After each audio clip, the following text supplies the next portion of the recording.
Fala, meus consagrados, professor Wesley aqui e hoje a gente vai de filosofia. Para ser mais específico, nós vamos de filosofia medieval. Quando a gente fala de filosofia medieval, a gente precisa entender que todo pensamento, todo pensamento filosófico, ele é produto do seu tempo, ele é o retrato do tempo em que ele é composto. Então, quando a gente fala de filosofia medieval, eu inclusive prefiro falar de filosofia cristã, porque aí a gente não fica dentro daquela divisão do tempo que a gente faz na história, né? Quando a gente faz aquela divisão do tempo na história, a gente entende que a Idade Média ela começa ali a partir da queda do Império Romano. É uma periodização que se faz em história. E a filosofia que nós vamos nos referir agora, ela é mais uma filosofia cristã, ou seja, ela antecede a queda de Roma, então ela vai começar mais especificamente lá com o apóstolo Paulo e vai transcender durante todo esse período que a gente chama de Idade Média e vai ser finalizada lá na Idade Moderna com o surgimento de um pensamento mais materialista. Mas então, quando a gente fala de Idade Média, de pensamento cristão, de filosofia cristã, a gente precisa ter essa percepção de que essa filosofia é uma filosofia que ela é gestada no momento em que o cristianismo, o islamismo, essas grandes religiões monoteístas ganham dimensão. Então, é um pensamento filosófico que está muito ligado a esse surgimento, nesse momento da história, um surgimento do pensamento cristão. Você precisa entender, então, que o cristianismo ele surge como uma seita judaica, Jesus, que é o principal papel, a principal referência nesse aspecto do cristianismo, ele surge ali como um pregador judeu, uma seita judaica, uma vertente do judaísmo, a qual existiam muitas vertentes nesse momento, mas uma das vertentes do judaísmo, então, é o cristianismo. Essa filosofia cristã, ela surge num primeiro momento mais assim como uma filosofia de vida mesmo, uma mensagem mais direcionada àquelas populações que vivem ali na Palestina, naquela região da Galiléia ali, mas posteriormente nós temos então um processo, um crescimento do cristianismo e a gente precisa inserir aqui o apóstolo Paulo, Paulo de Tarso, o apóstolo dos gentios, conhecido pelos cristãos como o apóstolo dos gentios. Paulo tem um papel fundamental em transferir, em transmitir, em transformar o cristianismo de uma prática, de uma seita comum, em um sistema filosófico, um sistema teológico, um sistema religioso. Paulo, que compõe quase 70% do Novo Testamento, se você for lá no Novo Testamento, que é o texto sagrado dos cristãos, você vai achar lá as epístolas paulinas, né, as cartas de Paulo. Então, boa parte do que o Novo Testamento produziu, foi produzido, e boa parte do que é aceito hoje como Novo Testamento, são as cartas de Paulo. Carta de Paulo aos Romanos, aos Coríntios, aos Tessalonicenses, aos Gálatas, aos Efésios, ou seja, uma série de cartas que vão normatizar a religião cristã, que vão dar inclusive essa percepção de bem e mal, do surgimento do mal, da questão da graça, da questão do papel de Jesus como aquele que vem tirar o pecado do mundo, ou seja, essas relações, esses aspectos de conduta, de relações inclusive com o Estado, de relações entre a própria comunidade cristã, todas essas relações elas são muito pautadas naquilo que Paulo disse. Talvez eu me arriscaria a dizer que dentro do cristianismo, o segundo nome mais importante é o apóstolo Paulo. Após Jesus, que é o fundador do cristianismo, não, né? Que é o mentor, que é a figura principal do cristianismo, nós temos o apóstolo Paulo de Tarso, né? O apóstolo dos gentios, o apóstolo dos cristãos, que é esse cara que vai dar essa dimensão. Muito bem. Por isso nós dizemos que a filosofia cristã talvez comece em Paulo, né? Ela começa em Jesus, transcende a Paulo, e aí a gente vai chegar no primeiro período da história da filosofia da Idade Média. Uma filosofia que tem como marca profunda a conciliação entre a fé e a razão, ou pelo menos a tentativa que isso seja feito, tá? Então, do mesmo jeito, quando você estuda história, a gente divide em Alta Idade Média e Baixa Idade Média, você vai precisar dividir agora também a filosofia medieval em patrística e escolástica. Essa aula tem como grande objetivo falar para você um pouquinho sobre a patrística. Patrística fazendo uma referência aos pais da igreja, aqueles que vão fundar o alicerce sobre qual a igreja, pelo menos sobre qual a filosofia, a teologia da igreja vai ser fundada. Então a gente precisa falar, quando a gente fala de patrística, inevitavelmente de Agostinho. No meio filosófico vai ser chamado de Agostinho de Hipona, ou também vai ser conhecido como Santo Agostinho. A terminologia, para nós aqui, pouco faz diferença. Se você é católico cristão, vai chamar ele de Santo Agostinho. Se você é não gosta desse nome, vai chamar ele de Agostinho, mas é importante aqui você entender que quando a gente fala sobre esse cara, nós estamos falando especificamente sobre a filosofia dele. Aqui a gente não está falando sobre o aspecto religioso e esse aspecto teológico. Nosso aspecto aqui é um aspecto filosófico e histórico. Então, quando a gente pega o nosso amigo Agostinho, você precisa entender que a filosofia de Agostinho ela tem muito a ver com a conduta, com a trajetória humana e a trajetória de vida dele. Agostinho é um sujeito que nasce na África, tá? Ele tanto Hipona quanto a cidade de nascimento, que eu não me recordo, vai aparecer o nome do lugar onde ele nasceu aqui, eu não me recordo, mas é na África, Agostinho é africano. Ele nasce enquanto o Império Romano é vigente, então ele nasce dentro do território romano, de uma das províncias romanas. E ele, desde muito novo, ele vai ter esse contato, essa perspectiva, essa busca por essa questão religiosa. Não uma questão religiosa, mas uma questão de entender o mundo. Ele tem uma vida devassa, isso está nos seus escritos, né, nos livros dele, no livro Confissões, por exemplo, ele fala muito sobre essa trajetória. Se ele vivesse nos dias de hoje, provavelmente ele estaria no Rock in Rio, ele ia participar da balada, ia cantar, dançar um axé atrás do trio elétrico. Ou seja, o Agostinho tem uma vida, uma juventude muito ligada aos prazeres da carne, como nós já vamos adentrando aqui a essas terminologias medievais. Então ele tem uma vida muito ligada a esses prazeres. Mas, ao mesmo tempo, Agostinho era um cara que buscava muito o conhecimento. Ele tinha uma personalidade um pouco fleumática, assim, um pouco mais introspectiva, e ele buscava, de maneira muito incisiva, de maneira muito presente, o conhecimento. Para ele tinha uma grande dificuldade em compreender a naturalidade do mal, né? Ele buscava respostas, assim, muito precisas, Ele buscava respostas, ele tinha necessidade de alcançar respostas sobre a origem do mal, a origem do bem. Ele tinha um problema muito forte, muito grande com aquele Deus punitivo do Antigo Testamento, aquela perspectiva de um Deus que vigia, quase um Big Brother, quase um ser que fica vigiando o ser humano para puni-lo toda vez que ele cai. Então ele tinha um problema muito grande com isso. Ele vai passear por alguns outros ramos filosóficos. Talvez o mais importante que demonstre essa característica nos seus escritos e na sua teologia e na sua filosofia é o maniqueísmo. Maniqueísmo de maneira muito simplista, como esse vídeo nosso, é um vídeo curto, né? Então aqui está cheio de simplificações, né? Mas o maniqueísmo, de certa maneira, é um pensamento que acredita num oposto entre bem e mal bem definidos, né? Que nós temos o bem e o mal em condições, em opostos, em dimensões antagônicas. O Agostinho não gostava dessa ideia. Por quê? Porque Agostinho, quando ele admite esse aspecto, se ele admitisse esse aspecto, ele ia entender que nós tínhamos o bem e o mal como naturais da sociedade, da humanidade. E essa ideia de naturalidade não cabia na perspectiva de um Deus cristão, aquela perspectiva de um Deus bom por essência, de um Deus que é amor, de um Deus do qual emana toda essa bondade, essa beleza. Então, havia um problema aqui para Agostinho.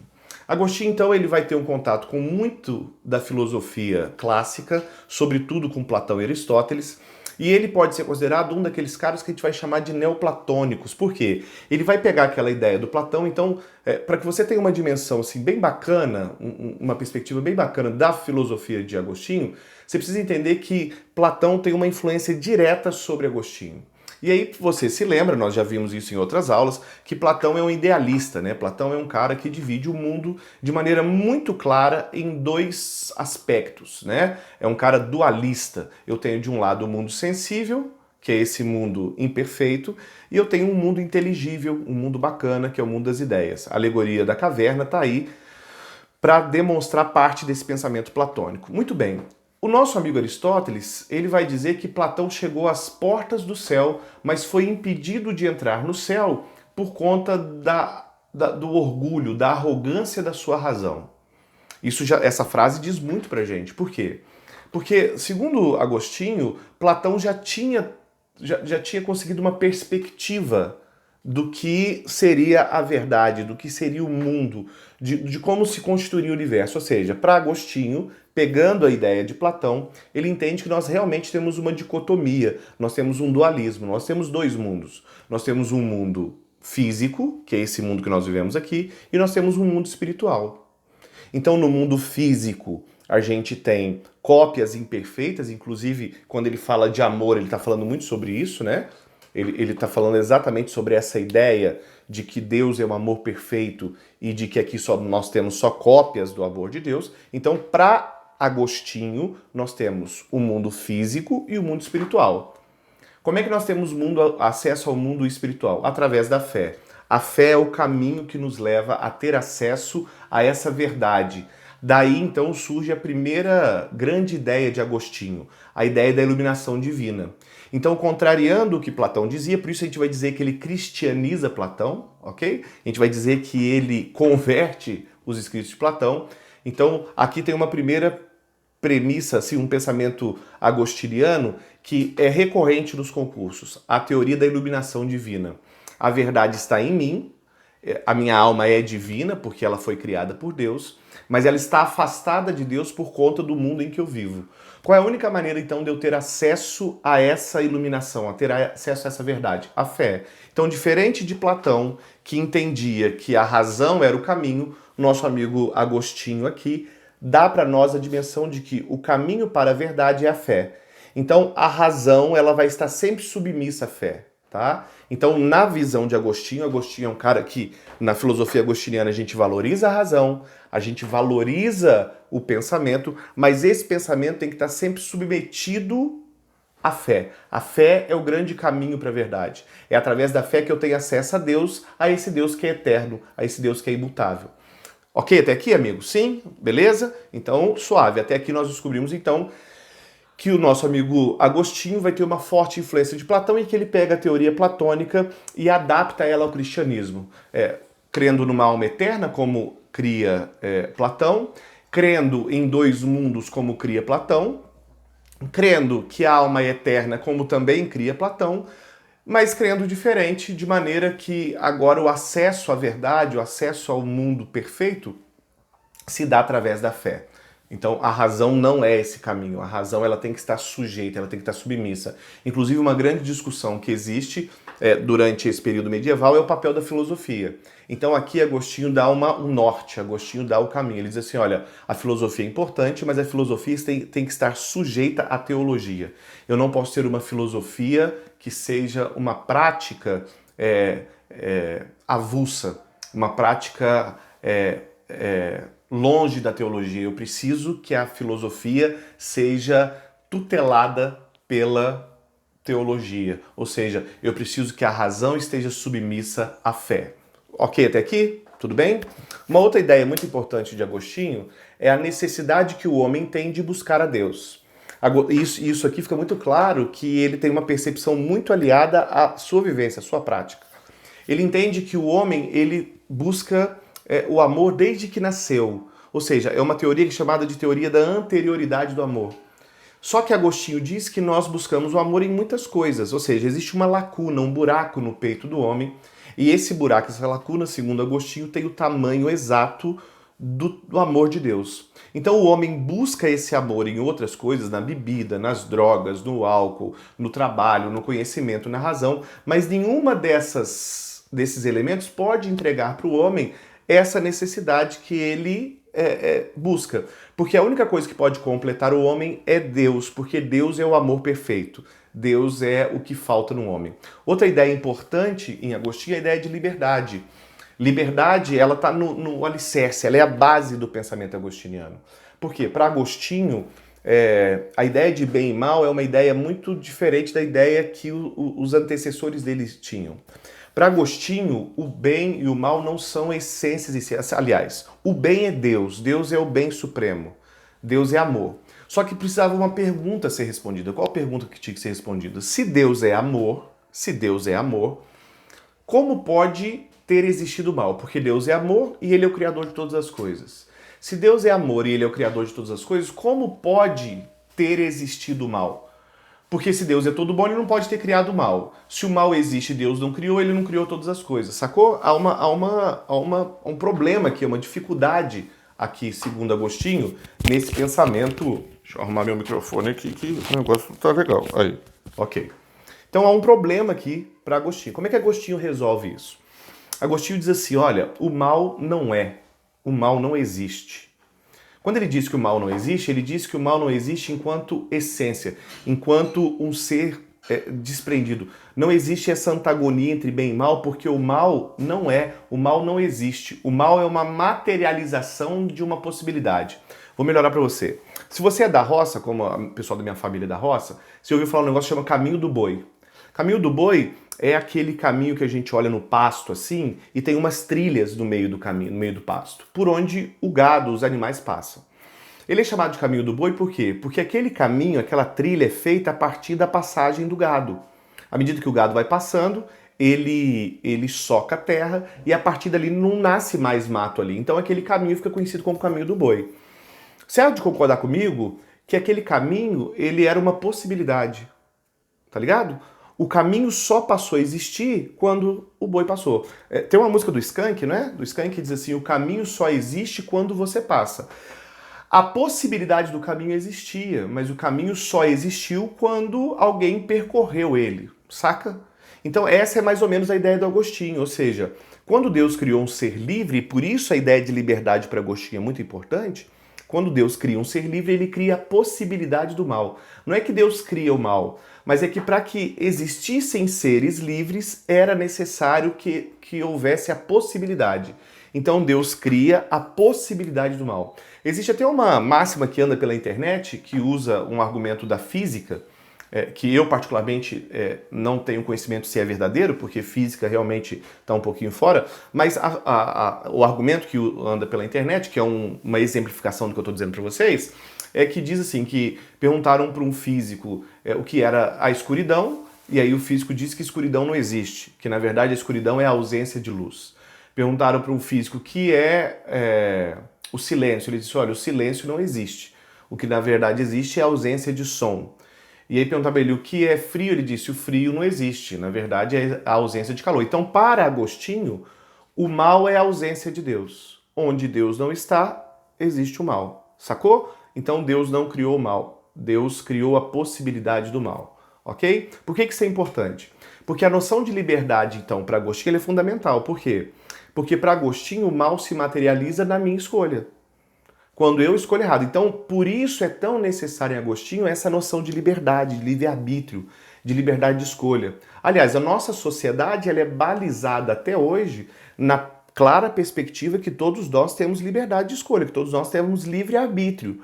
Porque você há de concordar comigo que o nosso sistema legal, por exemplo, ele seria uma ruína se nós entendêssemos que as pessoas não têm poder de escolha. Tá ligado? Como é que eu condeno alguém pela sua atitude se eu posso afirmar que ela não teve poder de escolha? Essa é uma discussão, inclusive, bacana que a gente pode fazer em outro momento, em outra aula.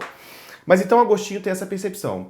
A percepção de Agostinho de liberdade, que é a perspectiva cristã que predomina até hoje em muitas confissões religiosas, é a ideia de que liberdade não é quebrar regras. Liberdade não é não ter limites. Liberdade não é fazer o que quiser, é escolher o que fazer. Caraca, hein? Ficou boa essa, não ficou? Ainda bem que tá gravado. Então vamos lá.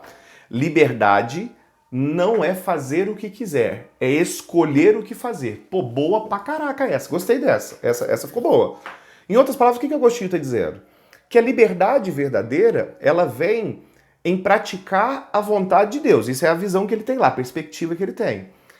Mas em outras palavras, o que Agostinho está dizendo é o seguinte, cara, se eu faço só o que eu quero, eu não sou livre, eu sou escravo dos meus desejos. Ser livre de verdade, ser livre na essência da palavra, é escolher o que eu quero fazer. Porque se eu faço só o que eu quero, quem é que comanda o que eu quero fazer? São os meus instintos, eu como a hora que eu quero, eu levanto a hora que eu quero, eu durmo a hora que eu quero. Para Agostinho, e talvez eu participe dele dessa percepção, o caminho mais fácil para o fracasso, né, é eu fazer só o que eu quero. Para Agostinho, então, liberdade é escolher o que eu quero fazer, é escolher as minhas vontades. Mais do que isso, é fazer com que a minha vontade seja maior do que o meu desejo. Desejo aqui ligado ao corpo, desejo ligado à alma, desejo ligado a esses prazeres aqui, e vontade ligado, na visão de Agostinho, àquilo que Deus espera de mim, aquela expectativa que Deus tem sobre mim. Sacou? É inclusive nesse período, a partir dessa ideia, que a gente vai começar a ter o voto celibatário, nós vamos ter os padres deixam de se casar, para quem não sabe o que é voto celibatário, os padres deixam de se casar, surge a ideia de pecados capitais, né? Que começa a se condenar a gula, começa a se condenar a luxúria, ou seja, todos os aspectos que são ligados ao prazer do corpo começam a ser condenados nesse processo, ok? Então a gente tem essa dinâmica aqui em Agostinho, de que uma nova percepção, uma nova visão da liberdade. Por último, existe uma questão que Agostinho é muito conhecido por ela, que é a questão de Deus e o tempo. Havia uma pergunta que se fazia recorrentemente nesse período, que era a questão da existência de Deus, ou seja, quando surgiu Deus? Quando Deus existia? E antes de tudo que existe, existia Deus?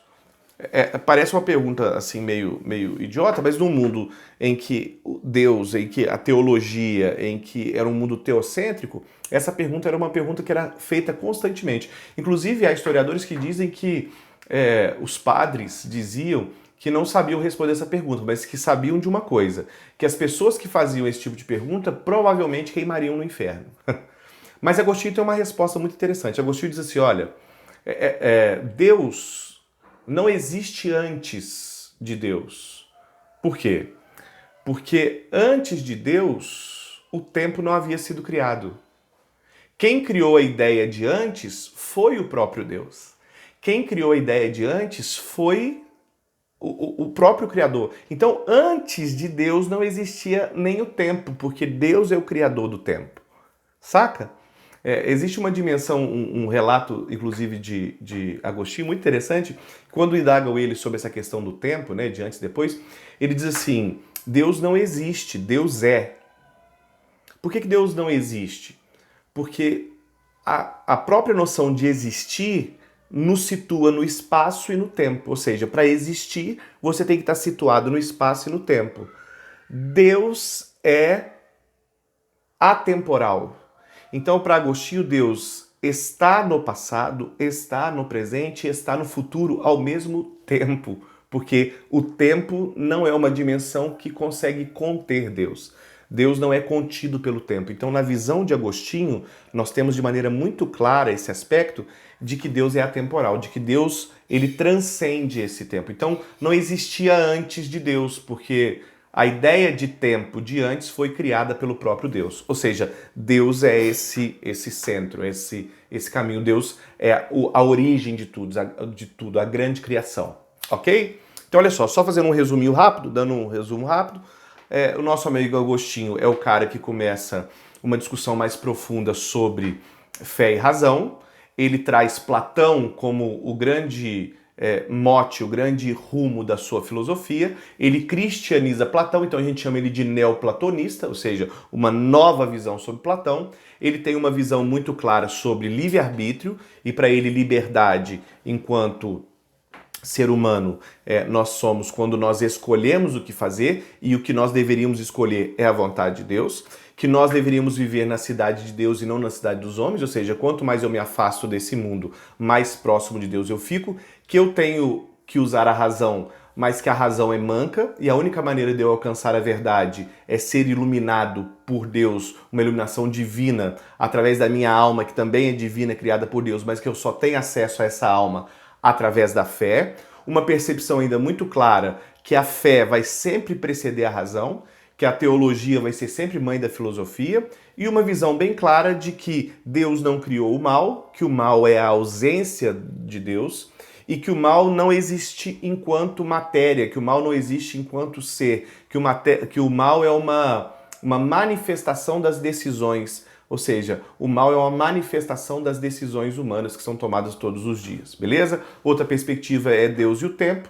Deus é atemporal, Deus não é contido no tempo. Por isso, a simples perspectiva de entender que Deus, o que era antes de Deus criar o universo, não existe, porque antes de Deus criar o universo não existia nem a percepção de antes.